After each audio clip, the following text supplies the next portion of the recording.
마태복음 11장 28절 말씀 우리 같이 한번 읽겠습니다. 시작. 수고하고 무거운 짐진 자들아 다 내게로 오라.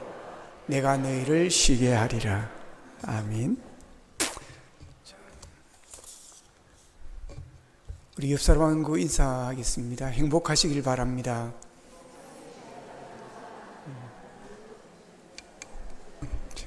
한 번 더 하겠습니다. 건강하시길 바랍니다.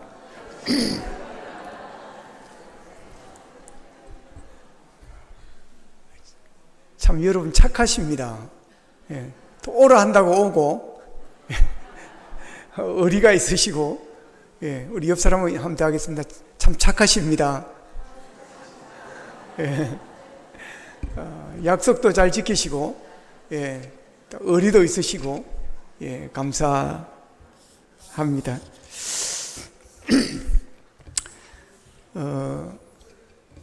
캐나다에 로키 산맥이 있습니다. 그 로키 산맥에 한 관광객이 차를 운전해서 이제 관광하러 올라갔습니다. 근데 잘 가다가 산 중턱에서 차가 멈추어 버렸습니다. 차가 고장이 나버린 겁니다. 진짜 황당한 겁니다. 시내에서도 가다가 멈추고 또 고속도로에 가서 멈추도 황당한데 그 높은 산 중턱에서 멈추어 버렸으니 이게 진짜 어찌할 수가 없는 그런 상황입니다. 그런데 어떤 분이 다가오더니 자기가 차를 좀 봐주겠다는 겁니다. 자기가 전문 자동차 수리 기사라고 하는 겁니다. 이 웬일입니까? 예. 정말 하나님의 천사를 보내줬다고 생각을 하는 겁니다. 그래 이 수리기사가 차를 이렇게 뚜껑을 열고 본넷을 열고 막 이리저리 만져보고 찾아봅니다.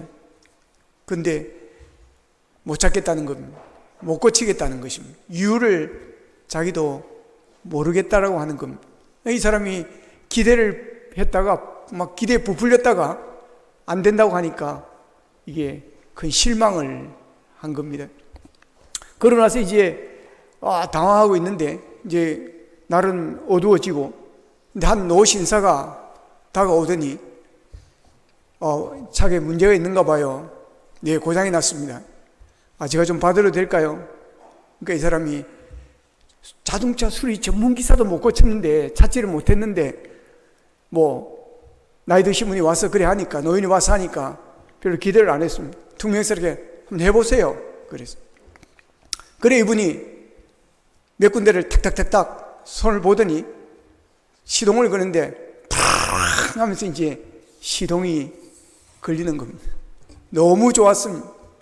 예, 완전히 그냥 이 관광을 헛땅칠 뻔했는데 이분 때문에 다시 관광을 재개할 수가 있게 되어졌습니다. 이분이 명함을 하나 주고 싹 가셨습니다. 그래서 명함을 읽어봤습니다. 읽어보니까 포드 자동차 주식회사 헨리 포드 회장 이렇게 쓰여져 있는 겁니다.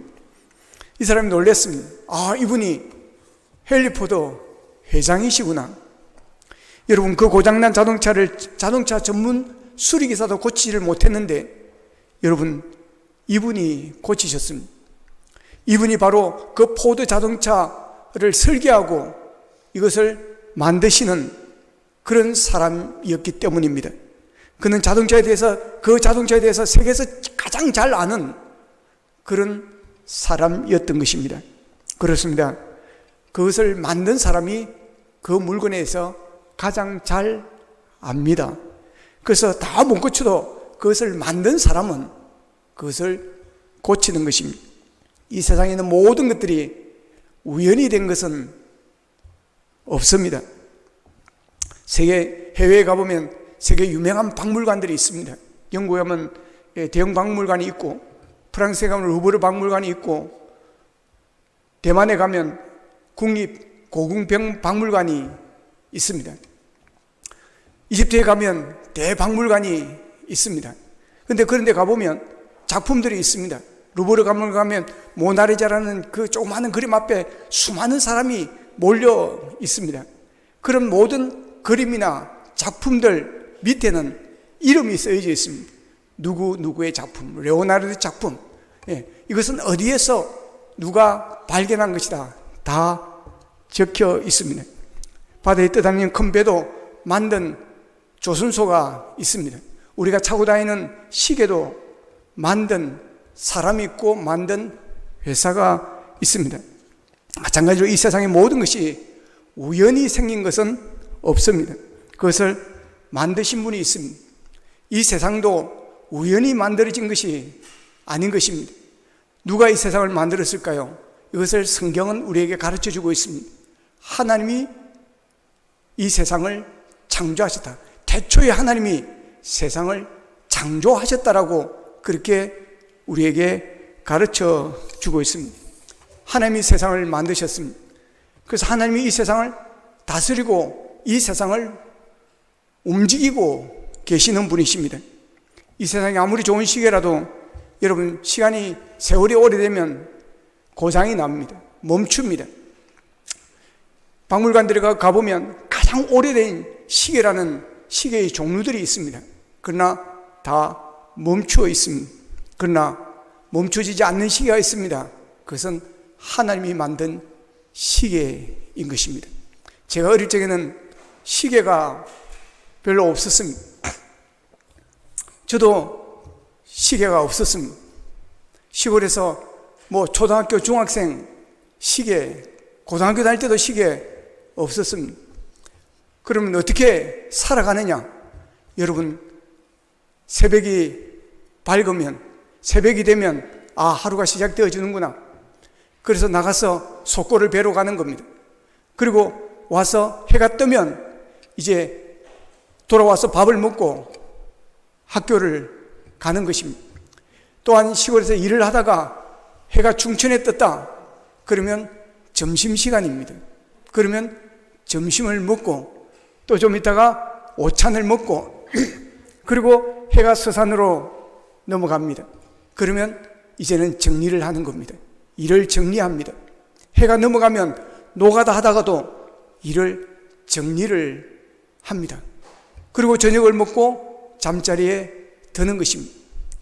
여러분, 이 시간은 제가 살아온 삶 가운데 변한 적이 한 번도 없습니다. 아침이 되고 점심때가 되고 저녁이 되고 이것은 변함이 없습니다. 하나님의 시간은 변함이 없습니다. 고장이 나지를 않습니다. 또한 계절을 보십시오. 이번 여름이 얼마나 무더웠습니까? 정말 더웠습니다. 길기도 왜 그렇게 길었습니까? 그럼에도 불구하고 어느덧 여러분, 지난주에는 온도가 저녁에는 아침에는 2도까지 떨어지는 그런 기온이 되게 되어 있습니다. 이제는 가을이 다가왔습니다. 이제는 반팔을 입을 수가 없습니다. 이제 곧 겨울이 올 것입니다. 얼음이 올 것입니다. 그러나 그 겨울도 지나면 또 봄이 오는 것입니다.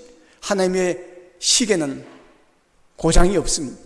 정확하게 변함없이 돌아가는 것입니다. 사람은 그렇게 만들 수가 없습니다. 하나님의 신이, 창조자가 움직이고 계시다는 것을 보여주는 것입니다. 사람도 마찬가지입니다. 사람 성경에 보면 태초에 하나님이 천지를 창조하시니라 하시면서 사람을 만들었다 그랬습니다. 우리 학교 다닐 때는 자연 시간에 진화론을 배우기도 하였습니다. 그러나 진화론이 문제가 있다는 것은 요즘 지적하고 있습니다. 왜냐하면 원숭이가 사람으로 변화되었다는 것입니다. 그렇다면 중간에 원숭이와 사람과의 중간에 있는 그런 희한한 동물이 있어야 되는 것입니다. 머리는 사람이 반쯤 되어 있고 아래는 원숭이가 되어 있고 이런 것이 있어야 된다는 것입니다. 그러나 과학자들에 의하면 이것은 불가능하다는 것입니다. 그래서 창조론을 주장을 하는 것입니다. 여러분, 사람이 죽으면 어디로 갑니까? 흙으로 가는 것입니다. 저희 아버지도 돌아가셔서 우리 뒷동산 밭에다가 묘지를 썼습니다. 그 누구도 여러분 흙으로 가지 않는 사람은 없습니다. 매장을 해도 흙에다 매장을 하고 화장을 해도 흙에다가 가루를 묻습니다. 왜 사람이 흙으로 가는 것입니까? 왜 사람이 흙으로 가느냐는 것입니다. 그것은 성경이 우리에게 이야기해 주고 있습니다. 하나님이 흙으로 사람을 빚으시고 그 안에 생기를 불어넣어 주셨다는 겁니다. 그 안에 하나님의 호흡을 불어넣어 주셨다는 것입니다. 그래서 사람이 되어진 것입니다. 그렇기 때문에 사람이 죽으면 헐거로 간다는 것입니다. 하나님이 사람을 만드셨기 때문인 것입니다. 그러기에 하나님, 사람을 가장 잘 아는 자는 여러분 하나님이십니다.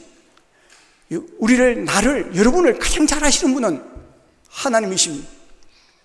저희 날 준 저희 어머니도, 저희 아버지도, 같이 지금 살아가는 40년을 같이 살아온 아내도 저를 잘 모릅니다. 제가 이야기하지 않으면 잘 모릅니다. 저는 저희 집에 아내를 보면 씨가입니다. 씨가에서 무슨 일이 있는 것을 아내에게 이야기하지 않습니다. 좋은 이야기는 하지만 안 좋은 이야기는 절대 하지 않습니다. 그러니까 이 아내는 착각할 때가 되게 많습니다. 여러분, 이야기 안 하면 우리는 모르는 것입니다. 그래서 열길 물속에 물속은 알아도 여러분 한길 사람의 속은 모른다는 말이 있지 않습니까? 정말 사람 모릅니다. 그래서 무슨 말이 있습니까? 믿는 도끼에 뭐 한다 그래요? 발등 찍힌다는 것입니다. 믿었던 사람에게 발등 찍히는 일이 얼마나 많은지 모릅니다. 믿었다가 돈 빌려줬다가 여러분 사기당해버리는 것입니다. 여러분 사기꾼들의 기질이 어쩐 줄 아십니까? 처음에 너무너무 잘해줍니다. 그러니까 너무 처음부터 잘하는 사람은 약간 경계를 하고 시간을 가지고 사귀어야 됩니다. 처음에 너무 잘해주고 밥도 사주고 옷도 사주고 그러니까 넘어가 버리는 것입니다. 나중에 가서 사기치고 도망가 버리는 것입니다. 믿을 수가 없다고 하는 것입니다. 우리는 사람을 잘 모릅니다. 아무리 잘한다고 해도 다 할 수가 없습니다. 그러나 하나님은 우리를, 나를 잘 아십니다. 하나님은 내 고민도 아시고 내가 어디가 약한지도 하나님은 아시고 내가 어느 부분이 강한지도 하나님은 아시고 나의 소망이, 내가 바라는 것이 무엇인지도 하나님은 다 아십니다. 그러기에 나를 가장 잘 도와주실 수 있는 분은, 나를 고칠 수 있는 분은, 나의 힘이 될 수 있는 것은 오직 하나님 한 분밖에 없다라고 하는 것입니다. 그래서 사람은 사랑일 대상이지 믿을 대상이 아니라는 말이 있습니다. 사람 믿었다가 발등을 찍히기 때문에 그렇습니다. 그래서 사랑은 믿을 대상이 아니라고 하는 것입니다. 사랑해야 될 대상이라고 하는 것입니다. 제가 아는 친구 어머니가 있습니다.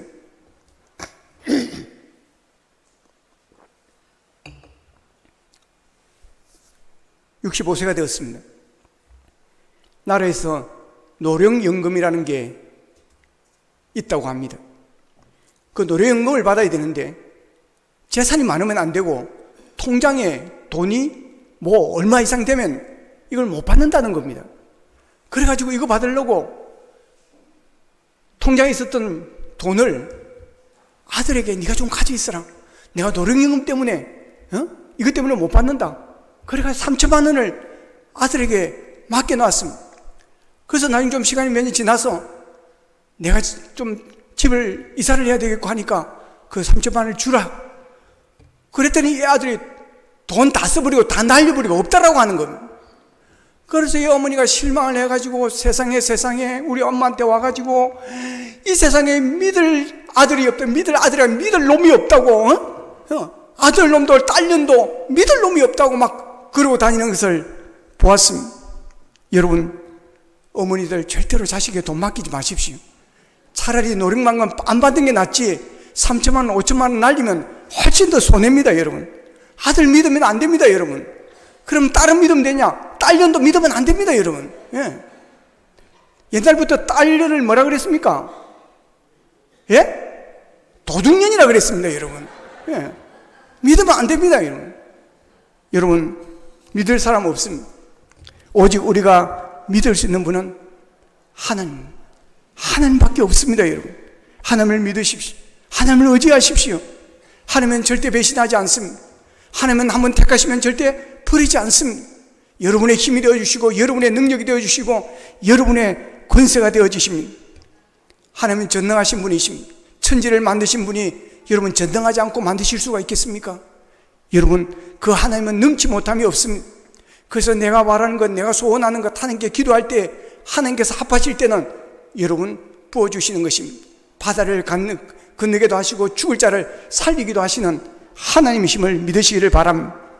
사람은 연약합니다. 얼마나 연약한지 모릅니다. 여러분, 조그마한 핏줄 하나 맡기고 핏줄 하나가 여러분 잘못되어지면, 터져버리면 뇌졸중이 나고 뇌출혈이 나고 온갖 병들이 다 오는 것입니다. 반신불수가 되어버리기도 그런 것입니다. 작은 여러분 실밥 같은 실줄 같은 핏줄 하나에 그렇게 우리가 약한 것입니다. 여러분, 상처는 얼마나 또 잘 받습니까? 누가 그냥 안 좋은 이야기 한마디 해보십시오. 기분 나빠가지고 막 김연경 배우 선수가 하는 말이 있습니다. 와, 식빵 우리가 그런 존재들입니다. 인간이 약합니다. 그래서 걱정이 많은 것입니다. 왜냐하면 하고 싶은데 하지 못하기 때문에 그렇습니다. 내가 해줄 수 없는 것이 있기 때문에 그렇습니다. 자식이 여러분 병들어 죽어가는데 아버지가 해줄 수 있는 게 없는 것입니다. 이어령 교수라고 있습니다. 이분 우리나라 최고의 지식위원회였습니다. 문화공부부의 관광부의 장관도 하고 유아예대 교수도 오래 했습니다. 이분이 예수를 믿고 세례를 받았습니다. 사람들이 다 놀래난 거예요. 왜냐? 모든 사람이 다 예수 믿어도 교회 다니도 이어령 박사는 교회 안 다닐 거라고 생각했습니다. 너무 자기의 이론이 추철하고 자기의 철학이 추철하고 자기 자아감이 너무나도 차고 넘치고, 근데 이분이 세례를 받았다고 다 믿어도, 이분은 믿어도 안 믿을 거라고 생각했던 그 지식인들이 놀래가지고 그것이 신문에까지 나왔습니다. 이분이 왜 교회를 다니느냐, 왜 예수를 믿느냐? 자기의 손자가 있는데 그 손자가 병에 걸렸습니다. 미국에 가서 좋은 의사들 다 만났습니다. 좋은 병원에 다 갔습니다. 고칠 수 없다는 것입니다. 의지할 곳이 없는 것입니다. 바랄 수 있는 곳이 없는 것입니다. 남은 것은 오직 한 가지입니다. 기적인 것입니다. 그런데 어디에 가서 기적을 기대하겠습니까? 하나님을 찾았습니다. 하나님, 내 소원이 있습니다. 우리 손자 살려주십시오. 고쳐주십시오. 그래서 교회를 나갔습니다. 교회를 나가서 기도하고 하나님께 나아가는데 하나님께서 놀라운 일이 일어나는 것입니다. 의사들이 다 안 되던 이 아이가 회복되어지는 것입니다. 그러면서 하나님의 살아계심을 체험하고 이분이 예수를 믿기로 작정하고 교회를 다니기 시작했습니다. 그렇습니다. 여러분, 우리는 약합니다. 그래서 근심이 많고 걱정이 많고 그래서 불안하고 염려가 많은 것입니다. 그런 우리에게 주님은 말씀을 하십니다. 수고하고 무거운 짐진 자들아 다 내게로 오라. 내가 너희를 쉬게 하리라. 여러분, 우리나라 매년 자살하는 사람 몇 명인 줄 아십니까? 4만 명이라고 그럽니다. 실제로는 6만 명이라고 그래요. 여러분, 이거는 세계 OECD 국가에서 자살률 1위입니다. 유럽연합국의 평균 자살률의 3배가 넘습니다. 여러분, 이 조그만 나라에서 뭐가 그렇게 여러분 가하다고 이렇게 많이 죽습니까? 무슨 전염병이 걸려서 여러분 4만 명이 죽는 그런 일들이 한 나라에서 일어나겠습니까? 왜 이런 일이 일어날까요? 짐이 너무 무겁다는 것입니다. 내 인생의 짐이 너무 무겁다는 것입니다. 내가 도저히 견딜 수가 없다라고 하는 것입니다. 그래서 그 짐에 짓눌려서 주저앉아 버리는 것입니다. 그러면서 극단적인 선택을 하는 것입니다. 여러분, 자기가 감당할 수 있는 힘의 한계가 있습니다. 우리 인간의 한계가 있습니다. 여러분, 바다를 항해하는 배들도 보면 적지의 한계선이 있습니다. 그 적지의 한계선을 넘어갈 때 문제가 일어나는 것입니다. 1993년 10월 10일에 오전 10시 10분에 여러분 전북 부안에 위도라는 그 섬 가까운 데서 배가 침몰을 했습니다. 정상 타야 된 인원이 221명입니다. 그런데 362명을 태운 것입니다. 그러니까 140명을 더 태운 것입니다. 그래서 그 배가 침몰하고 말았습니다. 그래서 배 탄 사람이 다 죽었습니다. 여러분, 실어야 될 배의 적지 한계가 있는데 그것을 초과하여 무리하게 태움으로 인해서 배는 침몰한 것입니다. 그래서 큰 배들을 보면 현대중공업 조선소에서 만드는 배들을 보면 라인이 있습니다. 프림솔 라인이라고 하는 것입니다. 이것이 적재 한계선입니다. 이 배가 안전하게 항해할 수 있는 선을 정해놓았습니다. 그것을 초과하지 말라고 하는 것입니다. 초과할 때 위험하고 침몰하고 사고날 위험이 있기 때문에 그렇습니다. 우리 인생도 마찬가지입니다. 내가 져야 될 짐보다 더 무거운 짐이 우리에게 있을 때 이것이 나를 힘들게 하는 것입니다. 여러분, 우리에게는 짐들이 많습니다. 남편 때문에 고민하는 짐, 여러분 자식 때문에 낳아놨더니 이게 이제 공부만 시키면 되려나 했더니 또 공부하니까 또 결혼 문제, 결혼시키면 되려나 했더니 결혼시켜놨더니 이게 또 문제, 하여튼 끝이 없습니다. 이런저런 많은 짐들이 우리를 힘들게 하는 것입니다. 이 짐이 내가 져야 될 나의 한계를 넘어갈 때, 여러분 그럴 때는 우울증이 오는 것이고 괴로움이 오는 것이고, 그래서 인생을 포기하기까지 하는 것입니다. 그런 것을 이겨내는 방법은 다른 게 없습니다. 내려놓는 것입니다. 그 짐을 내려놓는 것입니다. 저는 어려서 시골에서 자랐습니다. 초등학교 때부터 지게를 지고 다녔습니다. 시골 산에서 나무를 한다든지 산에서 속골을 빈다든지 짐을 지고 내려오다가 힘듭니다. 그러면 오다가 중간에서 한번 지게를 딱 내려놓고 거기서 쉬는 것입니다. 쉬었다가 다시 집으로 내려옵니다. 집에 와서 그 짐을 내려놓으면 얼마나 가벼운지 모릅니다. 홀월 날아가는 것 같습니다. 여러분, 무거운 짐이 문제가 아니라 내려놓을 수 없는 그게 문제인 것입니다. 그것을 내려놓을 수만 있다면 우리는 충분히 이 세상을 넉넉히 이겨갈 수가 있습니다. 그런데 여러분, 사람들은 내 무거운 짐을 피합니다. 내가 잘 나갈 때에는, 내가 승승장구할 때는, 여러분 내가 돈을 많을 때는 친구들이 많습니다. 내가 건강할 때는 친구들이 나에게 붙습니다.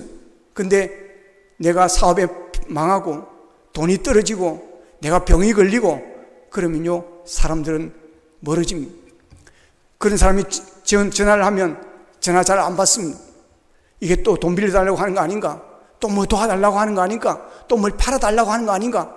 그래서 설설 피하다가 나중에 전화까지 차단시켜버리는 것입니다. 이게 사람입니다, 여러분.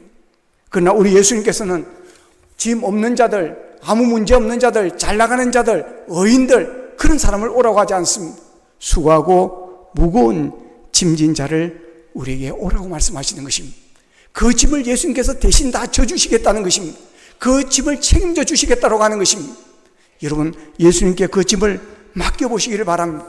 이래도 안 풀리고 저래도 안 풀리고 무거운 짐이 있어서 힘들어서 막 이래도 해보고 여행도 다녀보고 휴가도 가보고 그런다고 그 짐이 근본적인 문제가 짐이 해결되어지지를 않습니다. 잠깐 쉴 수는 있지만 돌아오면 그 짐은 그대로 있는 것입니다. 그 짐을 우리가 내려놓는 것, 그게 나를 살리는 것입니다. 내가 사는 길입니다. 예수 그리스도께서 수고하고 무거운 짐진 자들아 다 내게로 오라, 내가 너희를 쉬게 하리라고 주님은 말씀하십니다. 그런데 우리의 짐 중에, 인생에 살아간 짐 중에 여러분 이런저런 짐이 있다 하지만 가장 무거운 짐은 죄의 짐입니다. 이 죄가 우리를 불행하게 만드는 것입니다. 이 죄가 우리를 죽음으로 인도하는 것입니다. 우리 인간은 태초에 만드신 사람을 만들던 아담과 하와가 죄를 지음으로 우리 모든 인간은 죄성을 타고 나는 것입니다. 그래서 우리는 죽음의 골짜기로 가는 것입니다. 성경은 죄의 싹은 사망이라고 이렇게 이야기를 하는 것입니다. 이 죄 때문에 우리는 죽음을 두려워하는 것입니다.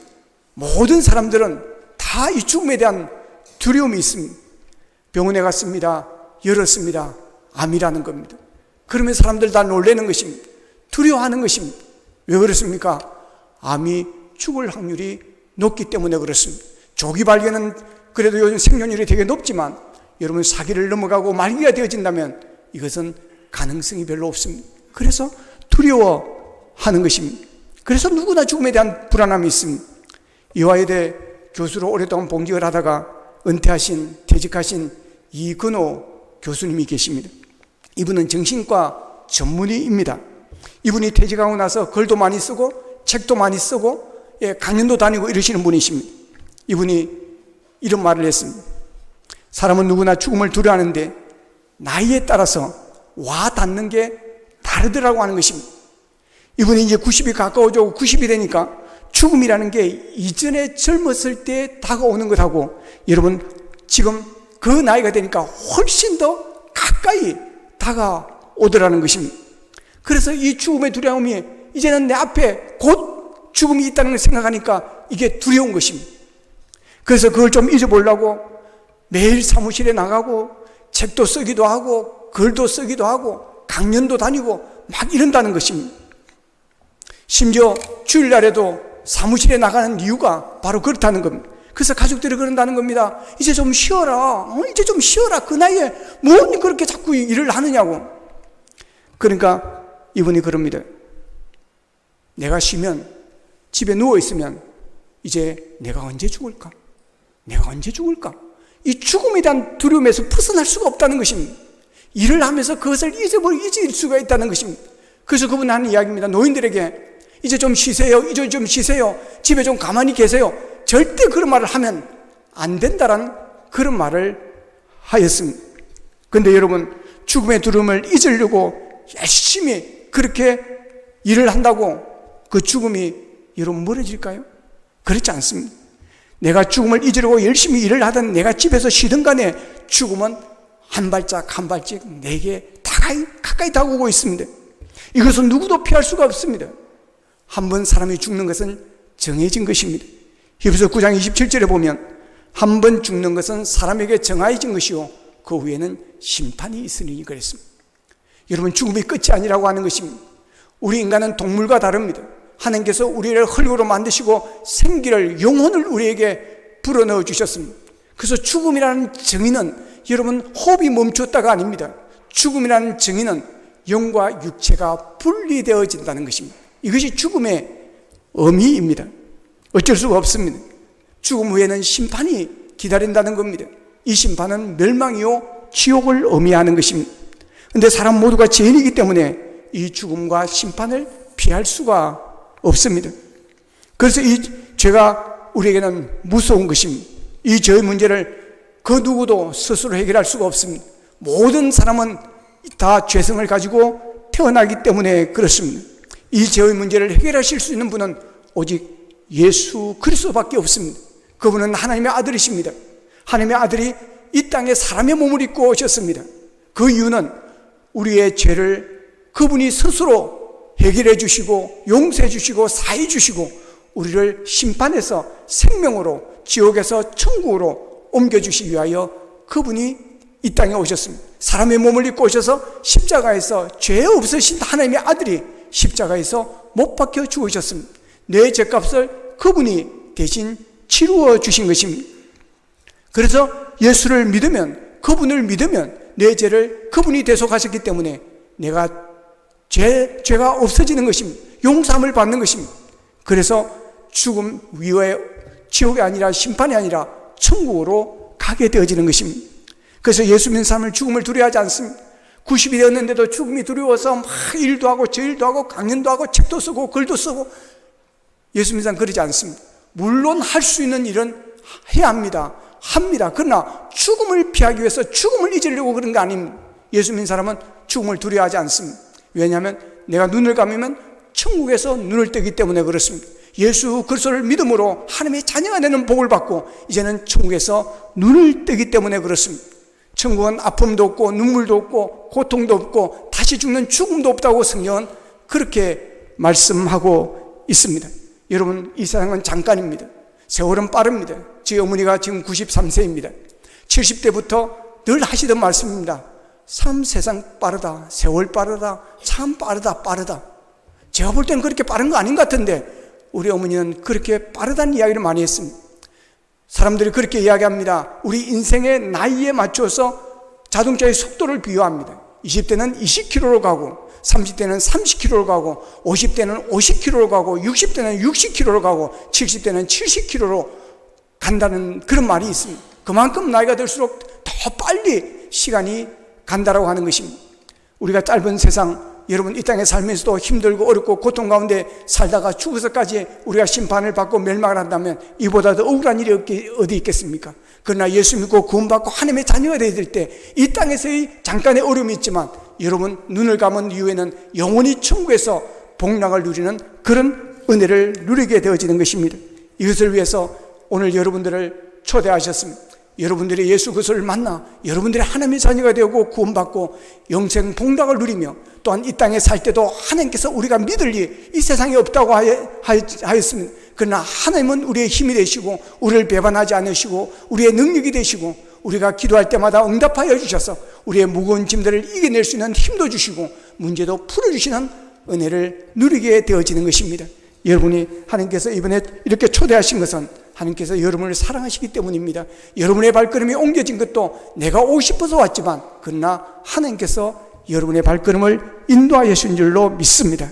여러분이 예수 그리스도를 만남으로 말미암아 내 영혼이 구원받고 여러분의 인생에 복 없는 자가 복 있는 자로, 가난한 자가 부유한 자로, 여러분이 연약한 자가 강한 자로 바꾸어지는 그런 놀라운 은혜를 누릴 수 있기를 주님의 이름으로 축복합니다.